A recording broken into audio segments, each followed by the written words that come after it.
Welcome back to another episode of Harmonious at Lunch, the show that fuels your business success. I'm Brandon Gano, your host and guide through the world of harmonious business growth. Today, we're unlocking powerful strategies with industry experts to help your business thrive. If you're a business owner, entrepreneur, or executive, you are in the right place. Join me and our incredible guest today on the journey to clarity, growth, and success. It is time to revolutionize your approach to business. Let's dive in with another episode of Harmonious at Lunch.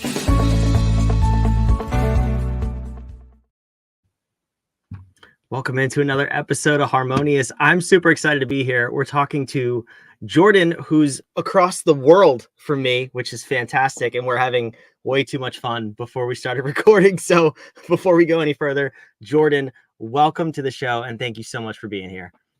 Thank you for having me. Can't wait. So if you are a subscriber of this show, you've watched before, first of all, thank you. I love you. But second of all, you know that I love to have fun. The name of Jordan's company is Spicy Pineapple Marketing. I was just over the moon excited when I saw that before I even met her. So we're going to dive in. We're talking marketing. We're talking LinkedIn. We're going all over the place.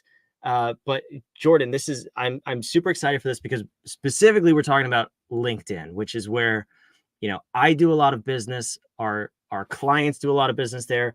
People watching this show live on LinkedIn, but none of us know what we're doing. That's the moral of the story. So first of all, what do you do as far as a LinkedIn strategy? Is it LinkedIn strategies? Is it cold reach outs? Tell me a little bit about that.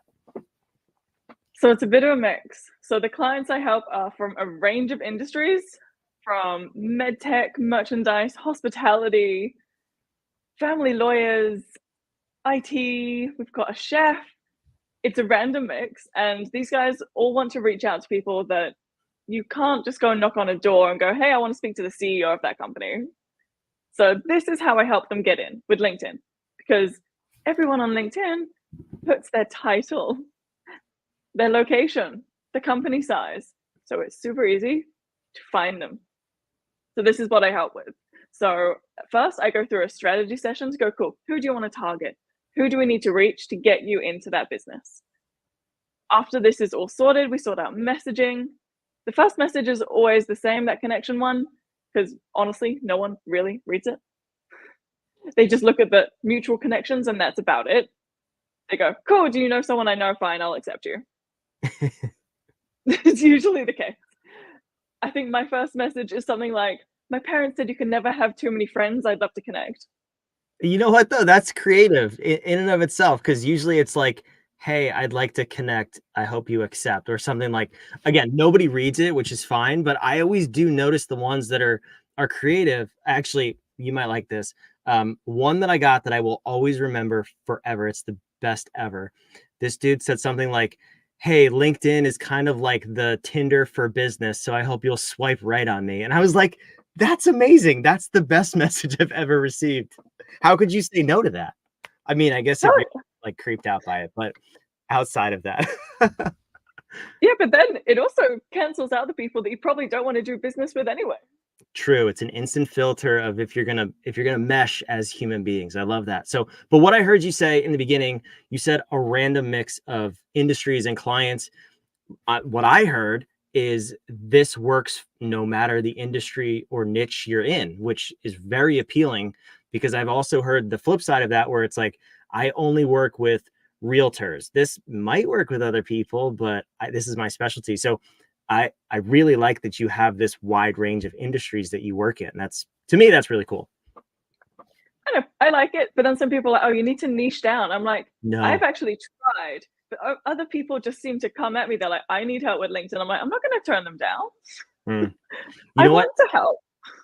Absolutely. And that's the worst advice that I tend to hear in marketing. And I want to get your feedback on it too. People say niche further and the riches are in the niches. And to me, it's a complete lie. For us, what we teach to our clients is you niche to the need and then you change the messaging. So the need is that people need help reaching out on LinkedIn. The messaging, the way you talk to those different people, whether it's a chef or a family law office, is obviously going to be different, but the service is still the same. Are we onto something there? Yeah, the same with social media, right? It's all doing the same sort of strategies. It's just changing your content and the way that you're interacting with people is different than LinkedIn. But yeah, same with social media. You can do it for everyone. I love it. Awesome. But Okay, so the first message, unless you're going to send a message about being the Tinder for business, it really doesn't matter. But I like yours, which is awesome. So then I think the confusion starts then, right? Like, how soon do we contact people? What do we say? All of these other questions, and the fear really starts to come up. So how do you approach that next phase, and what is the next phase for you? yeah, so after they actually accept your connection request, then I would leave it a couple of days. Let them check out your profile. They'll understand what you do, hopefully in 3 seconds. Make sure your banner is up to date. Make sure your face is there, up to date. Your title, explain what you do, so that in 2 seconds they know. They don't need to ask you, oh, what do you do? Like, you've just got a blank page. No. And then after that, I ask people a question. So it's never a pitch. Never a pitch. My God. You'll scare everyone off in a second. I mean, everyone gets those messages. I work in IT, I do SEO. Do you need help? Your website could. I'm like, thank you. That's nice. Would you like to ask anything about me while you? Yeah, right. Where's the unconnect button? I have done that a few times. I'm like, I can't deal with this. Yeah, I mean, I usually leave it, like, I just don't respond, and then they send the same message like 3 more times. You're like, okay, now I have to unconnect with you. Yeah, it's not even like I want to respond and just say no. It's just I just no. Yeah. Just yeah. So my questions are always, are you the right person to talk to about this? Do you use videos for marketing? A very easy question that they can say yes, no, not the right person. That is generally the 3 responses I go for on LinkedIn. And it's also super quick for them to respond, because no one likes to respond with an essay. No one has time. So we're making it short, simple, and it's a start to a conversation. They already know what you do. You don't need to tell them. They're going to look at your profile. So ask them a question which relates to what you do, but it's an open-ended question.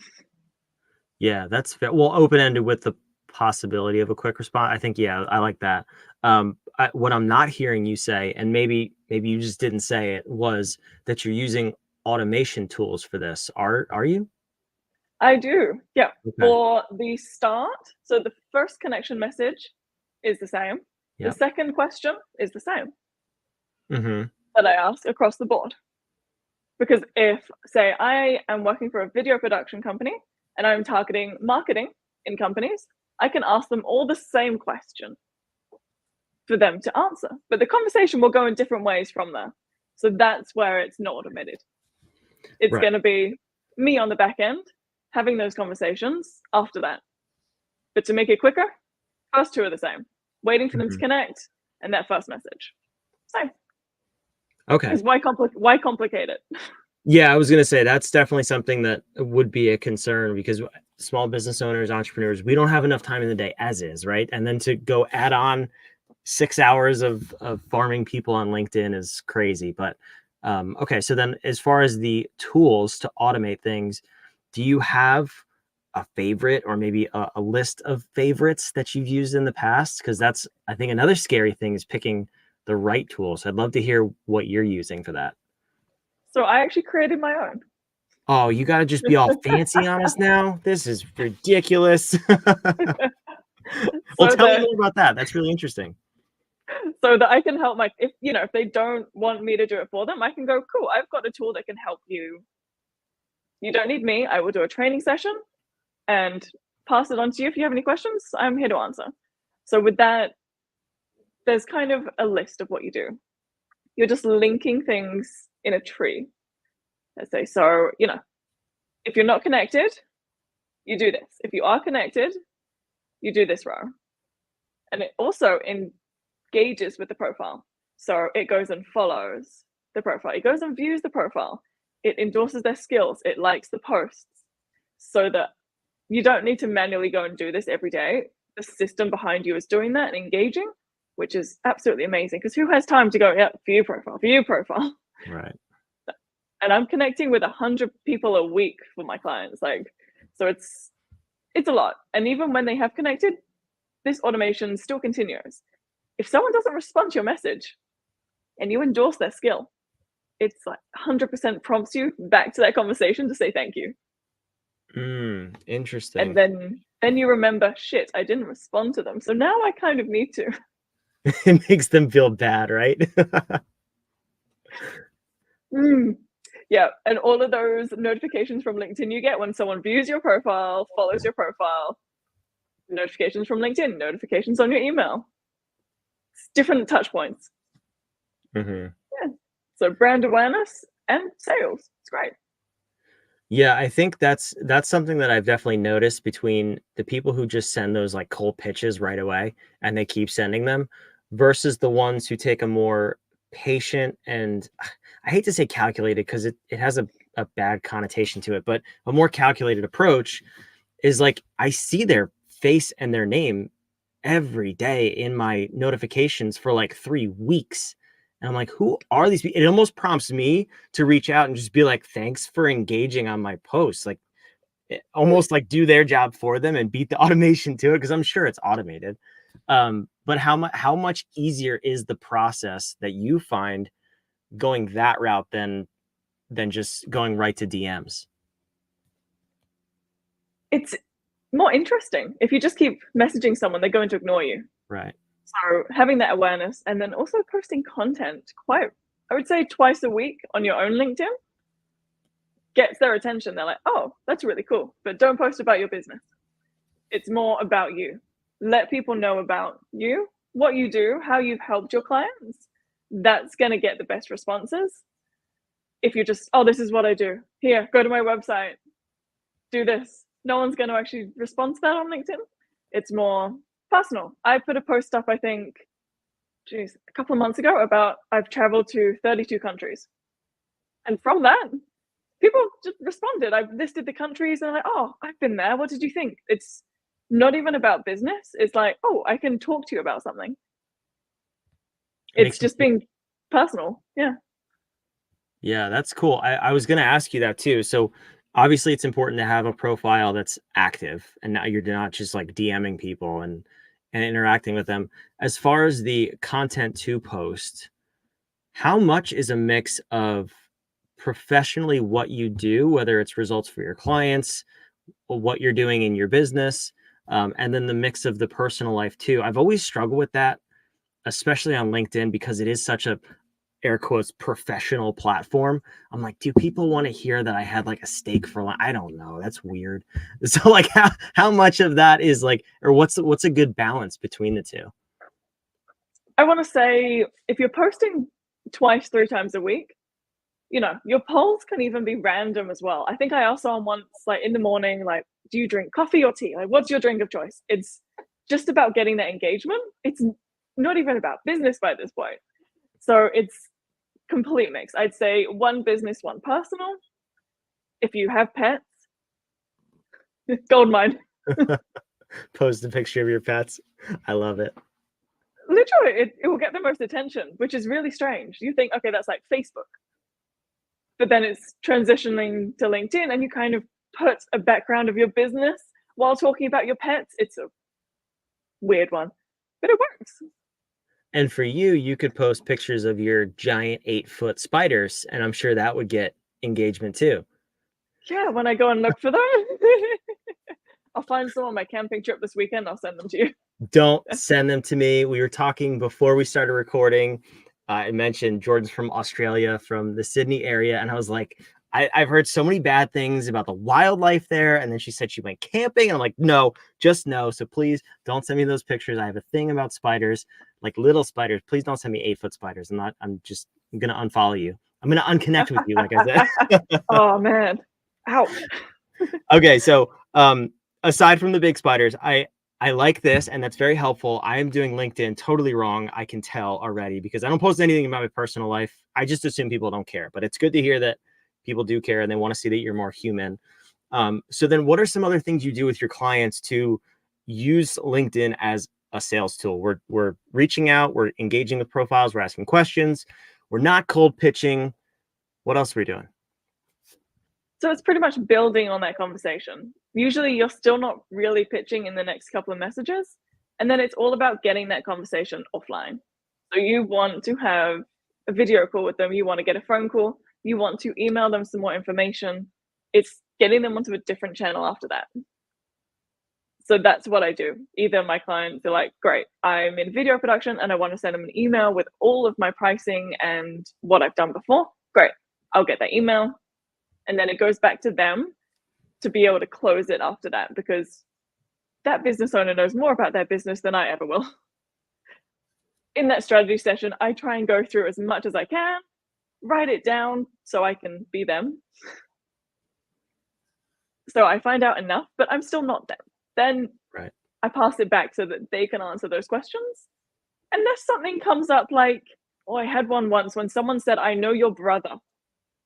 And I was like, hey, someone thinks they know your brother. I'm going to leave this one to you. Yeah, right. There are times to back out. And that's pretty much it. They don't need to do anything else, which is awesome for them. They can continue with their procedures and their actual working on the business than going out and getting these leads, which takes a lot of time. Yeah, this is something that's come up for us a lot recently. And I've noticed it with our clients. There's three phases of business, if you will, and I'm oversimplifying this, of course, but it's the startup, which is basically under 100K in revenue. It's the 100K to a million, and then the million to 10 million. Obviously, there are bigger businesses than that, I know. But the first phase, that startup to 100K, that's like all lead generation. That should be your only focus, is to get revenue in the door. Don't worry about how pretty your product is or what your systems are. Systems is really phase 2 and leadership is phase 3. But for those bottom two phases, the first two, it's lead gen. And there's a bajillion gurus on the internet that say they have the strategy for lead gen or for sales or whatever. And it's all got that silver bullet magic fairy dust on it. And I'm just tired of hearing it, quite honestly. So for people like me, who are, my target audience is on LinkedIn, as you've said, yours is, your clients are. What is the difference between this strategy, what you're talking about, and all of this other guru crap that I kind of just mentioned? I'm just curious for you to demystify it for me. So I'm going to say that with most clients, I take a more honest approach. I go, this isn't going to earn you millions in a month. Okay, we're already starting off better than all the other ones. I'm realistic. I kind of say, okay, I'm going to try my best to get you a shit ton of leads. I say that I want to get you at least, 3 to 5 a month at the lower end. But then I've had companies that have got 70 in 3 months. So the scale is very wide. But I'm like, I don't want to overpromise, and I'm not going to tell you that every conversation you have, you're going to close a client. Mm-hmm. Be realistic. Right. And of course, that's on them too, right? Like their sales skills and relational skills. So you're in marketing, Spicy Pineapple Marketing. Again, love the name. Absolutely love the name. There's a component of this that has to be you're creating your offer, right? Like what do you work on with your clients as far as the messaging, the offer, the reach out? The LinkedIn reach out is a big thing, but there's so much else that's involved with this. How much of that is on you versus how much should the client come prepared with to work with you? So they honestly don't need to do much for my process, but they will, they're running a business. They should know how to potentially close a client. So that would be would think, right? I mean, maybe. I know it's a tough one. They're like, I know how to do it. So I'm like, fantastic. You've got awesome skills. Let's get some people in. But you're right. It's not a natural thing for everyone to be able to follow up so many times to close a client. So that's what they would probably need to work on more. I get the leads in the door. Okay. Yeah. All right. That's fair. But I like that, because that's, like I said, that's the struggle for most businesses, is the consistent lead flow, especially that smaller size. Honestly, we don't start working with people until they're in that middle and upper range and then beyond. So, but I think that portion of the market is underserved because they're misled into thinking there are silver bullets, and then they invest the resources they do have into just terrible tactics. What are the different size companies that you work with? I would say the sort of the small to medium size, because that's Okay. the ones I do actually want to help. Yeah. They're the ones that do struggle. Like your bigger companies, they have the money to throw at random things, all those big billboards and ads. You're like, yeah, cool. Okay, you don't need help. You're okay. Let's help the ones that actually need it to get out there and grow. So that's the ones I normally work with. It's from 2 people to maybe about 50 is, yeah, mine. That's awesome. That's our sweet spot too. 5 to 50. I love those people. They're my favorite companies. Aren't they just the best, those small business owners? You can make such an impact and then they can impact their teams and their communities. I just love it. So if you are one of those people, you want to work out and reach with Jordan. The only downside is she does speak Australian. So if there's maybe a language barrier, you can see that I did just fine. The English to Australian conversion was okay. But outside of that, she's obviously a phenomenal resource for this. I'm going to put your website on the screen. Tell me a little bit about how you get started working with people and where they can find you. So website's easy. Reach out to me on LinkedIn as well. There is links on my profile for my Instagram, Facebook, and LinkedIn, but I mostly work on LinkedIn. Imagine that. So, Shocking. yeah, check out my profile and hopefully you'll figure out what I do in 3 seconds. If you don't, please tell me and I can make it even more obvious. That's a good tip. That's awesome. Well, thank you for coming. I really appreciate this. And for those of you watching, like I said, if you're not already subscribed, please go do that. We would love to hear what you think about this show and this ridiculous show in general. Give me feedback. What else do you want to hear more of? You want more LinkedIn tips? You want more Jordan? You want more spicy pineapples? I want more spicy pineapples. This is the coolest thing ever. But Jordan, thank you for coming. This has been fantastic. All the links will be in the show notes. And please come back to another episode of